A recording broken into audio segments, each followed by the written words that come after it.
A Lava Jato hoje em dia tem correntes que são contra e muitos dizem, inclusive como advogado, que a defesa da pessoa, a defesa pessoal, o direito humano estaria comprometida por causa de algumas medidas que a Lava Jato se utiliza para isso. O senhor acredita que a Lava Jato seja um instrumento para diminuir a impunidade que nós assistimos hoje? Olha, eu acho que todo o sistema de punição é importante. O que não pode ter o exagero e trazer dentro de um conceito do direito a política e a exceção ao direito, né? A crítica que se faz à Lava Jato é exatamente que as medidas judiciais que são adotadas, elas estão na exceção. E quando essa exceção passa a ser uma regra, aquele cidadão, ele perde o seu direito de cidadania e, portanto, compromete os atos futuros. Então, quando você percebe que determinados empresários, determinadas prisões cautelares, sem qualquer justificativa plausível no momento, ou por uma condução coercitiva inicial, ou por uma prisão preventiva temporária, que passam 2 anos, e a partir daí decorre uma delação premiada, você traz um vício de origem, porque a delação premiada, ela precisa ser voluntária, ela precisa ser de forma de convencimento da própria pessoa que cometeu o delito, e não chegar a uma delação a partir do elemento que você quer chegar ao final, né? Então, a crítica que se faz é exatamente essa, uns segmentos que trazem uma seletividade. Você vê que todas as delações comentam de todos os partidos, mas o próprio Ministério Público ainda não atuou em todos os segmentos, né? E esse direcionamento de medidas de exceção acaba tornando uma regra. Tem um conceito no direito penal que é muito criticado, que é o conceito do direito penal do inimigo. O direito penal do inimigo nasceu na Alemanha a partir do conceito de tentar romper com atos de terrorismo. Então, o inimigo do Estado, ele perde a condição de cidadão. Isso é muito criticado e é muito perverso, porque muitas vezes eu posso, por exemplo, pensar que você é um terrorista e, portanto, eu tiro todos os seus direitos, inclusive de defesa, de cidadania, que a gente chama, e mais tarde descubro que você não é, né? E isso é perverso, porque a inversão da penalização preventiva ou com pressuposto, já que a sua atuação é condenada, te tira o conceito maior, que é o direito de defesa, que é uma democracia. Então é esse cuidado que tem que ter. É claro que a Lava Jato só existe porque foi permitido, né? Entre as gravações hoje a gente vê a tentativa não só do senador Aécio, do ex-senador, né? Senador, ex-senador, enfim, mas de outros políticos tentando interferir na Lava Jato, a gravação do senador Romero Jucá com o Sérgio Machado, que fala que tem que acabar com a sangria só com um grande acordo político com o Supremo, Legislativo. Quer dizer, essas questões que decorrem exatamente da possibilidade que teve de dar início a um processo de investigação. Então, essas duas coisas a gente tem que olhar com muita cautela, apoiar as investigações, apoiar a eliminação de corrupção e, ao mesmo tempo, exigir a aplicação do direito, mas dentro do Estado Democrático de Direito. E dentro desse Estado Democrático de Direito, a Lava Jato, quer dizer, apesar dessas críticas que o senhor colocou, seria uma evolução da nossa lei penal, quer dizer, que antes não haveria isso, e a impunidade seria, como o senhor disse no início da sua conversa, que sempre houve corrupção nos partidos políticos desde muito tempo, que agora as coisas justamente estão se mostrando diferentes, até como prova disso está a Lava Jato. Isso seria uma chance de conseguirmos uma melhoria a nível de política futura para o país. Exato, o que demonstra o seguinte, que a Lava Jato não precisa tomar medidas de exceção, ela precisa cumprir o processo e fazer a punição, o que não existia antes, né? O que existia antes era um início, uma pseudo-apuração, um início de um pseudo-processo, de uma persecução penal, que ele se arrastava até a sua prescrição, né? Damos exemplo claro da questão do mensalão tucano de Minas, que prescreveu, né? Enquanto na ação penal 470 teve um julgamento célere, né? Uma concentração, inclusive, do julgamento no Supremo, a mesmo caso, houve um desmembramento da mesma situação, mas o desmembramento foi para a primeira instância e acabou prescrevendo. Então, ela pode e deve ter uma persecução penal que venha fazer as correções e ter as punições. Agora, essa punição não pode ser através de medida de exceção. Tem que respeitar o Estado Democrático de Direito. O salvo melhor juiz, o Roosevelt, Lincoln, né, que dizia que a democracia é a pior dos regimes, mas ainda assim é o melhor entre eles, né? Exatamente isso. A democracia traz os seus problemas, as suas tensões, mas ela ainda é o que dá a garantia de cidadania. Desde que haja respeito com o direito de cada pessoa e não o tribunal de exceção é aquele tribunal que você perde seus direitos, que são tribunais em épocas de guerra. Exato. Né? Que nós não estamos em guerra e deva ser respeitado os direitos de cada pessoa de defesa plena, né? Isso que o senhor está tentando colocar aqui. Veja, o depoimento dos irmãos da JBS foi voluntário, eles não precisaram ser presos, né?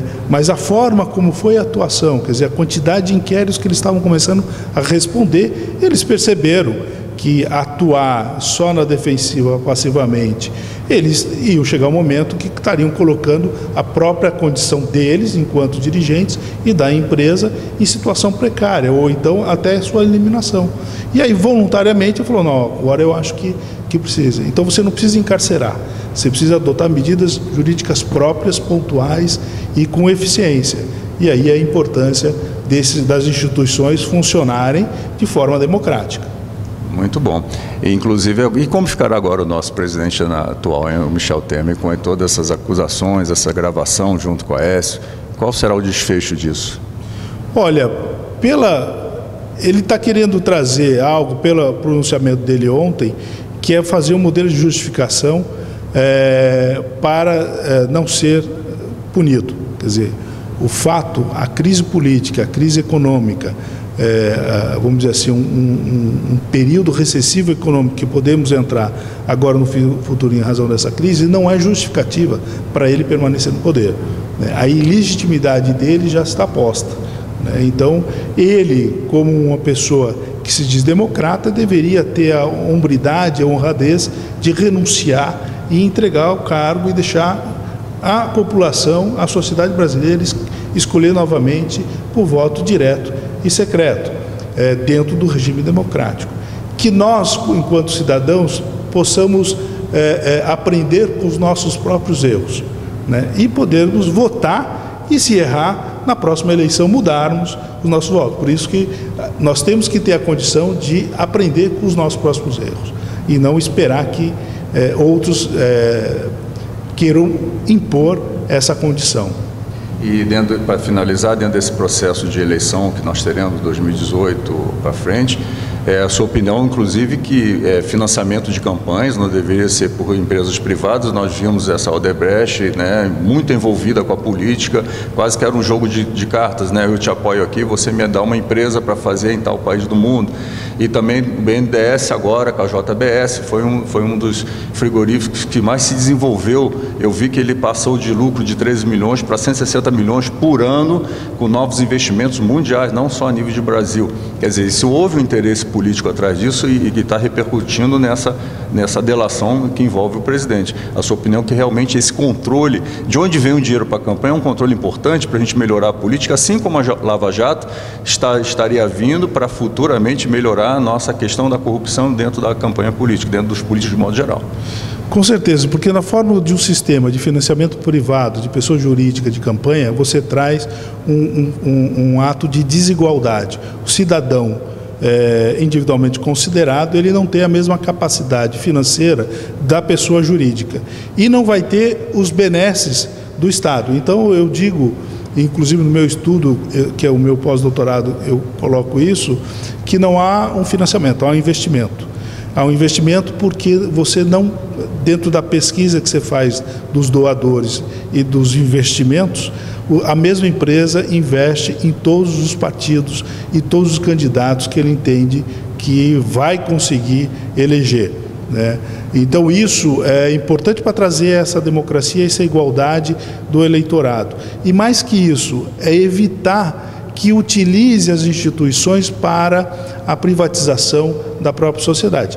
Eu dou exemplo agora, por exemplo, o fatiamento que estão fazendo com a Petrobras, dentro de uma concepção dessa ruptura democrática que entrou o Michel Temer com as empresas apoiando, quer dizer, a delação hoje da JBS demonstra que houve pagamentos para conseguir o impeachment, portanto, ao dar o impeachment, tem a troca, e uma das trocas é essa. A malha do gás na Petrobras, que é uma malha que foi criada pela Petrobras, que o país é o único país do mundo que tem essa malha, que exporta o gás, foi agora vendida por a empresa Brookfield, canadense, de um fundo de pensão, mas quem financiou foi o BNDES. Então, a compra que ela fez desses ativos da Petrobras foi pago, antecipado pelo BNDES, e ela vai pagar ao BNDES com carência de 5 anos e um período de 20 anos. É que nem eu comentei, falo assim, o BNDES me emprestar, porque eu compraria essa malha do gás. Para eu ter uma carência de 5 anos e pagar em 20, com certeza em 5 anos eu teria muito mais dinheiro do que o BNDES fez. Então você não pode querer usar as instituições do Estado, ou seja, os bancos, para fomentar a iniciativa privada, né? Ou nós somos bem um capitalismo, e, portanto, no capitalismo, a iniciativa privada tem que se autogerir e autossustentar, ou nós somos um Estado social. E aí o Estado tem a responsabilidade de saber aonde vai investir, o que ele vai conceder e qual a contrapartida daquele que ele vai ajudar. Não adianta só financiar uma empresa, ela precisa ter a responsabilidade da contrapartida social. Como está na Constituição, a responsabilidade social de uma empresa privada, como todas, tem que devolver ao público algo que ela se beneficiou do próprio público. Exatamente, né? Por exemplo, você vender um ativo de uma malha com dinheiro público para uma empresa privada, para ela pagar em 20 anos e sem ela desembolsar absolutamente nada no início, você está simplesmente retirando da sociedade a possibilidade de progredir, de ter uma maior inclusão. Não é à toa que aumenta a nossa recessão e o nível de exclusão está aumentando. Então, Martin, eu não quero mais tomar seu tempo, daqui a pouco o senhor tem que ir para a palestra da Católica, eu só tenho muito a agradecer, parabenizá-lo pela sua carreira. Muito obrigado por vir na cidade de Araguaína. A cidade de Araguaína é um polo médico, é um polo econômico e também cultural. Tem várias faculdades, faculdade de medicina, de direito. Então, realmente é uma cidade que está em ascensão. A presença sua aqui engrandece a cidade, engrandece a Católica Dom Leone, que teve essa iniciativa de fazer essa semana jurídica tão importante, não só para quem está formando, mas para a população como um todo, ouvindo palavras de pessoas como o senhor, que tem bagagem a nos mostrar. Eu tenho muito a agradecer, desejar um bom retorno a Brasília e que a sua palestra hoje seja brindada com muitas luzes e parabéns. Eu que agradeço a sua oportunidade, o convite, agradecer ao professor Daniel que me convidou. Araguaína é uma cidade que eu tenho muito carinho, tenho vindo nas aulas de pós-graduação, sempre quando há possibilidade, então é um lugar que eu me sinto em casa, aconchegado. Eu agradeço a participação aqui do seu programa e desejo sucesso a você também. Agradeço, muito obrigado. É isso aí, pessoal. O programa Viver Bem hoje entrevistou Martins, um advogado de renome de Brasília e que está aqui hoje por causa da Semana Jurídica da Católica. Fique conosco. Tchau, tchau.